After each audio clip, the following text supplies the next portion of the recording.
Halo, selamat pagi. Jumpa lagi dengan saya di sini. Hari ini kita akan membahas materi ajar Pendidikan Agama Katolik dan Budi Pekerti kelas 11 dengan tema aborsi. Oke, baik, mari kita bersimak bersama-sama. Nah, sekarang kita bisa lihat apa itu aborsi. Aborsi dapat diartikan sebagai tindakan menghentikan kehamilan dengan sengaja sebelum janin dapat hidup di luar kandungan. Nah, pengguguran kandungan merupakan tindakan kriminal dan termasuk kategori dosa besar dalam Gereja Katolik. Mengapa dikatakan sebagai dosa besar? Karena ada unsur aktif melenyapkan hidup manusia yang sebenarnya hanya dimiliki oleh Allah. Oke, pada kesempatan ini kita akan membahas tindakan-tindakan seperti apa yang biasa dilakukan orang untuk melakukan aborsi. Yang pertama itu adalah dilatasi atau kuret. Mungkin kita pernah mendengar apa itu kuret, apa itu dilatasi. Nah, dilatasi adalah proses ketika lubang rahim diperbesar agar rahim dapat dimasuki alat kuret, yaitu sepotong alat yang tajam, kemudian janin yang hidup itu dipotong kecil-kecil, dilepaskan dari dinding rahim dan dibuang keluar. Nah, umumnya terjadi banyak pendarahan. Bidan operasi ini harus mengobatinya dengan baik, kalau tidak akan terjadi infeksi. Nah, dilatasi ini biasanya ada yang secara medis, ada pula yang dilakukan secara tradisional. Cara kedua adalah kuret dengan cara penyedotan. Ini hampir kurang lebih sama, tetapi yang berbeda adalah kuret dengan cara ini dilakukan penyedotan dengan memperbesar lubang rahim, kemudian sebuah tabung dimasukkan ke dalam rahim dan dihubungkan dengan alat penyedot yang kuat. Jadi seperti vakum itu. Dengan cara demikian, bayi dalam rahim akan tercabik-cabik menjadi kepingan-kepingan kecil lalu disedot masuk ke dalam sebuah botol tersebut. Cara pengguguran atau aborsi yang selanjutnya adalah peracunan dengan garam. Pengguguran dengan peracunan garam ini dilakukan pada janin berusia lebih dari 16 minggu atau 4 bulan. Ketika sudah cukup banyak cairan yang terkumpul di sekitar bayi dalam kantong anak. Sama dengan kelahiran pada umumnya yang menggunakan proses sesar, ternyata aborsi juga dapat dilakukan secara sesar atau histeronomi. Nah, tindakan ini dilakukan terutama 3 bulan terakhir dari kehamilan atau ketika kehamilan itu sudah masuk trimester ketiga, sekitar ya bayi yang berumur 7 bulanan. Oke, rahim dimasuki alat bedah melalui dinding perut seperti sesar pada umumnya. Kemudian bayi kecil ini dikeluarkan dan dibiarkan agar mati atau kadang-kadang langsung dibunuh. Cara aborsi yang tidak kalah menyakitkan, menyedihkan itu adalah pengguguran dengan penyuntikan obat-obat kimia. Nah, pengguguran cara terbaru ini memakai bahan-bahan kimia yang dikembangkan. Bahan-bahan kimia ini mengakibatkan rahim ibu mengkerut sehingga bayi dalam rahim itu mati dan terdorong keluar. Kerutan ini sedemikian kuatnya sehingga ada bayi-bayi yang kadang terpenggal. Sering juga bayi yang keluar masih hidup. Efek samping bagi si ibu yang menggugurkan dengan cara ini banyak sekali. Ada yang mati akibat serangan jantung sewaktu cairan kimia tersebut disuntikan. Sekarang kita mau melihat alasan orang melakukan pengguguran kandungan atau aborsi. Pertama-tama mari kita lihat dari sudut pandang si ibu yang akan melakukan aborsi atau menginginkan aborsi. Yang pertama itu pengguguran kandungan dilakukan karena malu. Mungkin malu dengan orang sekitar karena biasanya anak yang akan digugurkan itu adalah anak yang tidak diinginkan, bisa jadi karena kehamilan yang terjadi di luar pernikahan, atau anak hasil dari hubungan gelap. Jadi untuk menutupi rasa malu terhadap orang-orang di sekitar, maka anak tersebut akan digugurkan. Alasan kedua, karena tekanan batin.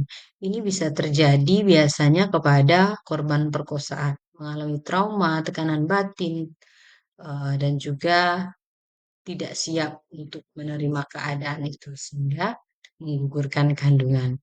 Yang ketiga, karena alasan ekonomi.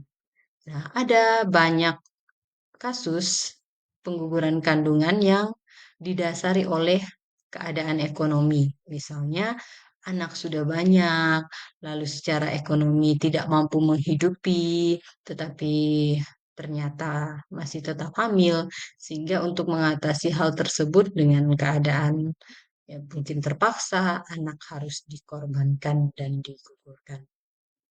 Lalu, kita juga mau melihat alasan dari orang yang membantu melakukan tindakan aborsi itu.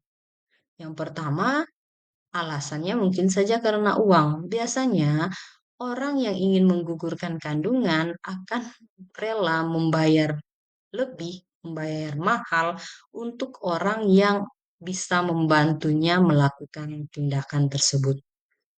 Nah, motivasi kedua adalah prihatin dengan keadaan si wanita karena kehamilannya yang tidak diinginkan. Nah, dari rasa prihatin, kasihan mungkin mendengar kisahnya sehingga mendorong pelaku atau orang yang membantu proses ini menyetujui tindakan tersebut. Nah, dari tindakan-tindakan aborsi yang dilakukan tadi ternyata ada resiko yang harus diterima. Yang pertama, pengguguran adalah operasi besar yang dapat mengakibatkan komplikasi yang sangat berbahaya. Itu dari segi kesehatan. Lalu dari segi psikologis, wanita atau ibu yang menggugurkan dapat mengalami gangguan-gangguan emosional yang berat.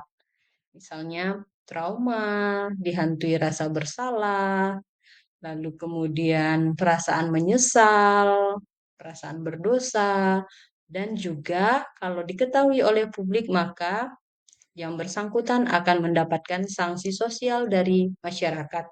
Misalnya, bisa saja terjadi pengucilan atau pergunjingan yang dilakukan oleh masyarakat sekitar. Mari sekarang kita melihat pengguguran kandungan dalam terang kitab suci dan ajaran gereja. Yang pertama, menurut ajaran kitab suci. Nah, Allah berkata kepada Yeremia, "Sebelum aku membentuk engkau dalam rahim ibumu, aku telah mengenal engkau, dan sebelum engkau keluar dari kandungan, aku telah menguduskan engkau. Aku telah menetapkan engkau menjadi nabi bagi bangsa-bangsa." Yeremia bab 1 ayat 4 sampai dengan 5.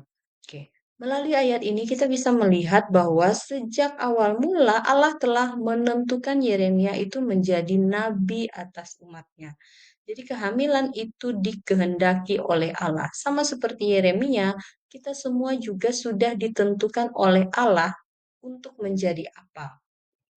Walaupun dalam perjalanan seringkali kita lari dari panggilan Allah tersebut. Namun pada intinya bahwa kehamilan atau kelahiran kita itu sudah dikehendaki oleh Allah sejak awal mula. Ajaran kitab suci selanjutnya terdapat dalam Injil Lukas ketika Imam Zakaria menerima kabar dari malaikat Gabriel tentang kehamilan istrinya Elizabeth. Nah, pada waktu itu Zakaria diberitahu bahwa anak yang akan dilahirkan oleh Elizabeth, banyak orang akan bersuka cita atas kelahirannya, sebab ia akan menjadi besar dalam pandangan Allah. Sesungguhnya hanya Allah yang berhak memberi atau mencabut kehidupan. Itu juga terdapat dalam Ulangan bab 32 ayat 39. Jadi hanya Dia yang berhak membuka ataupun menutup kandungan. Nah, jadi dari dua perikop kitab suci ini kita mengetahui bahwa sejak semula memang Allah sudah menetapkan kelahiran dari seorang anak. Nah, jadi hanya Allah yang berhak atas kehidupan itu sehingga dengan alasan apapun tidak pernah boleh manusia untuk menghilangkan hak Allah tersebut. Sekarang kita mau melihat pengguguran kandungan dalam ajaran gereja Katolik. Nah, anugerah kehidupan yang dipercayakan Allah sebagai pencipta dan Bapa kepada manusia menuntut agar manusia menyadari nilai luhur hidup itu dan mengemban tanggung jawab atasnya. Di Verbum 1. Nah, jadi anugerah kehidupan itu adalah milik Allah dan anugerah dari Allah. Maka kita manusia dituntut untuk mengemban tanggung jawab atasnya. Jadi kita bertanggung jawab atas hidup kita, tetapi tidak memiliki kehidupan itu sendiri. Jadi kita tidak berhak untuk mengakhirinya. Oke, selanjutnya sebab Allah Tuhan kehidupan telah mempercayakan pelayanan mulia melestarikan hidup kepada manusia untuk dijalankan dengan cara yang layak baginya. Maka kehidupan sejak saat pembuahan harus dilindungi dan dengan sangat cermat. Itu terdapat dalam Gaudium et Spes artikel 51. Nah, jadi dalam ajaran Gereja Katolik, kehamilan atau kehidupan itu sudah dimulai sejak terjadinya pembuahan. Ketika sel sperma bertemu dengan sel telur, pada saat itu kehidupan itu terbentuk dan harus dijaga, harus dihormati. Sebab walaupun bentuknya mungkin belum manusia, tetapi sudah ada kehidupan Allah di dalamnya.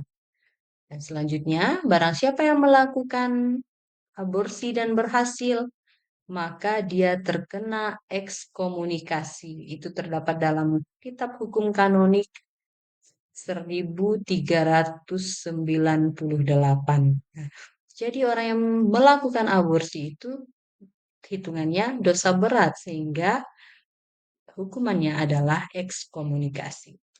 Sekarang kita lihat pengguguran kandungan dalam hukum negara Republik Indonesia. Itu terdapat dalam KUHP 342, 346, 347 Junto 1. Nah, 342, seorang ibu yang dengan sengaja akan menjalankan keputusan yang diambilnya sebab takut ketahuan bahwa ia tidak lama lagi akan melahirkan anak, menghilangkan jiwa anaknya itu dan ketika dilahirkan atau tidak lama kemudian daripada itu dihukum karena pembunuhan anak yang direncanakan dengan hukuman penjara selama-lamanya 9 tahun. KUHP 346, perempuan yang dengan sengaja menyebabkan gugur atau mati kandungan atau menyuruh orang lain untuk itu, hukuman penjara selama-lamanya 4 tahun. KUHP 347 Junto 1, barang siapa dengan sengaja menyebabkan gugur atau mati kandungan seorang perempuan tidak dengan izin perempuan itu, dihukum penjara selama-lamanya 12 tahun.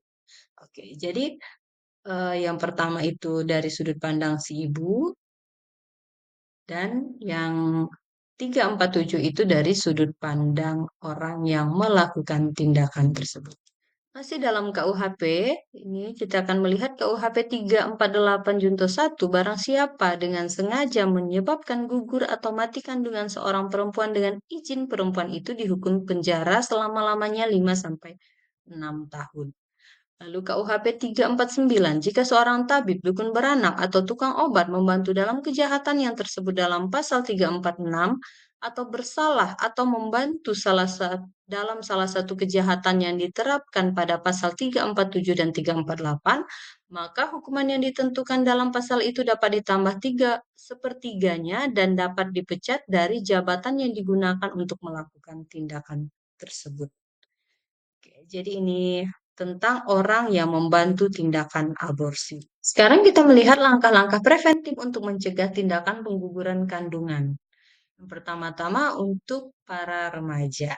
Nah, nih para remaja harus berusaha untuk tidak melakukan hubungan intim sebelum resmi menikah. Dalam berpacaran dan bertunangan, sikap tahu menahan diri merupakan tanda pengungkapan cinta yang tertempa dan tidak egosentris. Oke, yang kedua, untuk para keluarga, perencanaan kehamilan harus dipertimbangkan betul-betul dan dipertahankan dengan sikap ugahari dan bijaksana. Kehadiran buah kandungan yang tidak direncanakan harus dielakkan secara tepat dan etis. Nah, jadi untuk para remaja, kita menghindari free sex, pergaulan bebas, menahan diri untuk dapat mengendalikan hawa nafsu, melihat cinta itu dari segi yang lebih positif.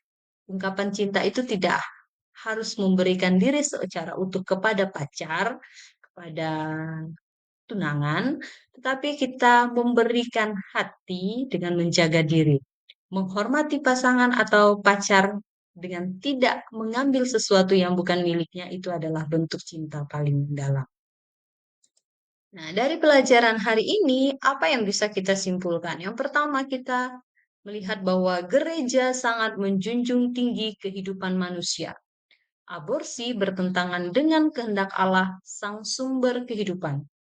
Apapun alasannya, aborsi tidak pernah dibenarkan oleh gereja maupun oleh negara Indonesia. Dan sebagai kaum remaja, kita harus menghindari diri dari tindakan-tindakan yang dapat memicu tindakan aborsi. Sekian untuk materi hari ini. Terima kasih. Selamat pagi. Tuhan memberkati.